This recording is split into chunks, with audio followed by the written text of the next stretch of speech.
ಶ್ರೀ ಗುರು ಬಸವಲಿಂಗಾಯ ನಮಃ.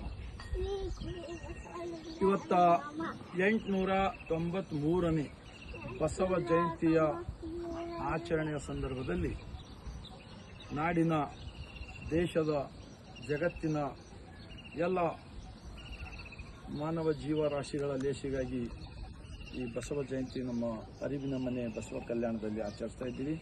ಇಂತಹ ಒಂದು ಸಂದರ್ಭದಲ್ಲಿ ತಮ್ಮೆಲ್ಲರಿಗೂ ಶುಭಾಶಯಗಳನ್ನು ಕೋರುತ್ತಾ ಸಕಲ ಜೀವಾತ್ಮರ ಲೇಸಿಗಾಗಿ ಇವತ್ತು ಜಗತ್ತಿಗೆ ಬೇಕಾಗಿರ್ತಕ್ಕಂಥ ಈ ಬಸವಣ್ಣನವರ ಅನುಭವ ಮಂಟಪದ ವಚನಗಳ ಚಿಂತನೆ ಅವಶ್ಯಕತೆ ಇದೆ ಸಂದರ್ಭದಲ್ಲಿ ಹೇಳುತ್ತಾ ಈಗ ಒಂದೆರಡು ವಚನಗಳನ್ನು ಹೇಳುತ್ತೇವೆ, ತಾವೆಲ್ಲ ಹೇಳಬೇಕಾದ್ರೆ.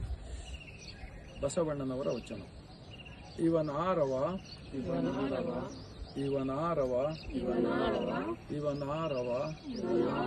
ಎಂದೆನಿಸದಿರಯ್ಯ,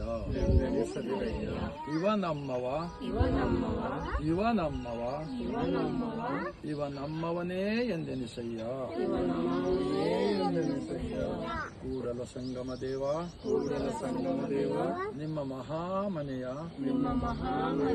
ಮಗನೆಂದೆನಿಸಯ್ಯ. ಜಾತಿ ಹಿಡಿದು ಸೂತಕವನ್ನು ಅರಸುವೆ,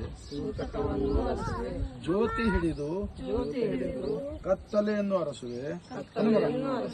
ಇದೇಕೋ ಮರಳ ಮಾನವ, ಜಾತಿಯಲ್ಲಿ ಅಧಿಕನೆಂಬೆನು.